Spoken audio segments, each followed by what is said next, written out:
Hello, my YouTube people. Oh, it's been a very cold Sunday here in England. I just spoke to the wife and children at home. They're having our usual Sunday jollof rice and fried chicken. I can't tell you. Yeah. So I mean, look at this. It looks all very calm and everything, but I assure you, it is very, very cold out there. Very cold.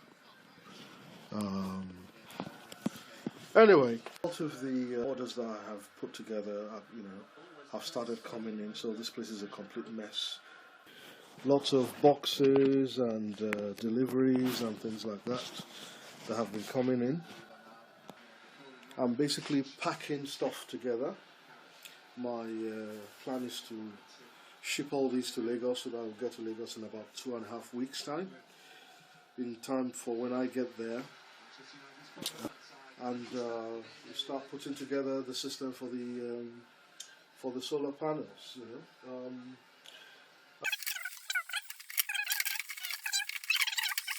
I mean, look at this. This is a fuse, DC fuse, a big honking 110 amp DC fuse. To give you an idea of how big this is, that's the fuse, that's my hand, that's my face. It's big. Yes, 110 amps are specified by the inverter system I'm going to be using, DC fuse. This is going to go from the battery to the inverter.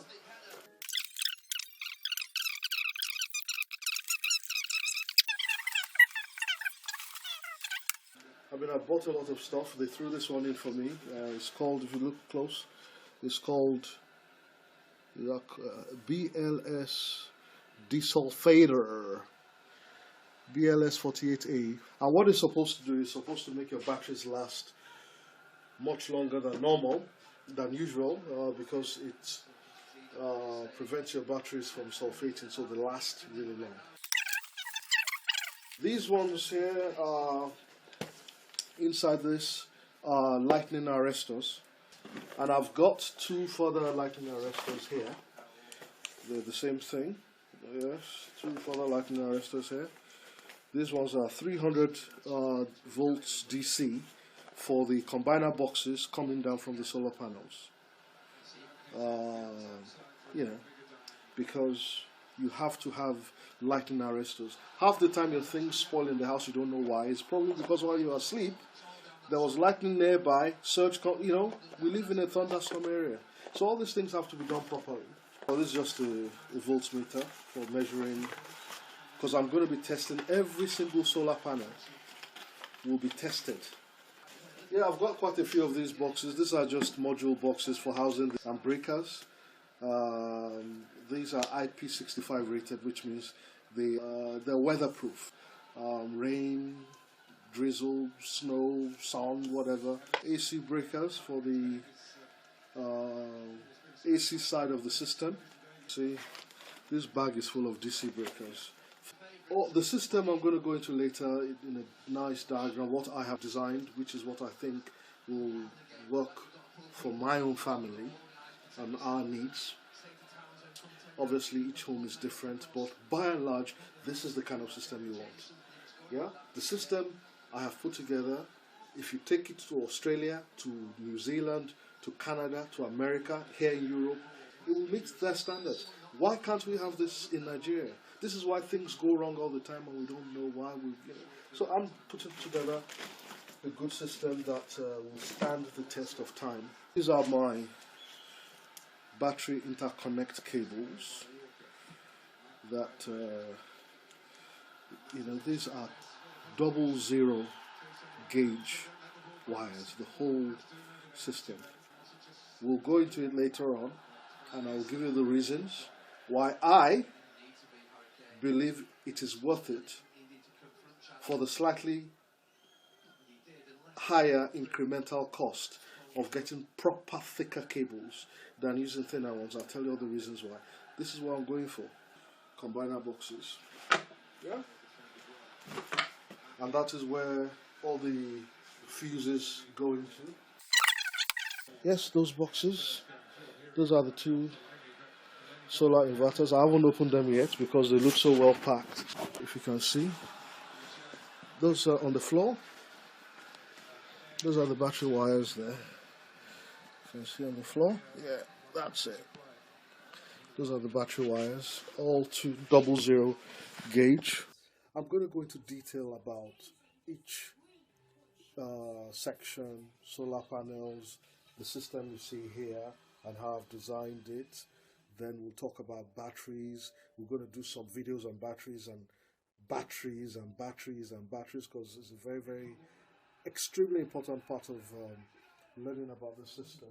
This is now all coming together now. It's been a process moving from planning a system on paper, designing it, and then moving, ordering parts, and it's all coming together. So just to show you some of the things, we'll be going into each one later on as we install them. We'll be going into the system in more detail as we're doing the installation. But just to give you a sense of, you know, it's a lot of stuff. YouTube out. That is the that is the business there. Midnight Classic charge controller. It's a classic 200. Fantastic piece of equipment. I can't wait to get my hands on this thing and start working with it. And some other stuff here, just, you know, fuses. And, you know, I think we're most definitely ready to roll. Sourcing all these parts from various dealers and people with actual quality components. So it's all come together. And I think if you are going to be basing your family's energy supply for the next 20 years on the sun and the wind, and you know, it's very well worth taking the time, doing it right, getting it right first time, and you know, and enjoying the fruits of it after that, so that we're not going to be doing things the way we do things, and then it doesn't work, and then we start blaming solar. Oh, solar doesn't work. You know, when the problem is it wasn't actually done properly. So everything's going to be properly fused. The wires are going to be appropriate wires. The solar panels are going to be nice height off the roof. You know, because this thing's over. You know, the heat. Especially on aluminum roofs. All this is going to be going out in the morning, thankfully, and we'll see you on the other side in Lagos with the actual installation. So don't forget, subscribe, like it, and keep you posted. Thank you very much for watching. Yeah.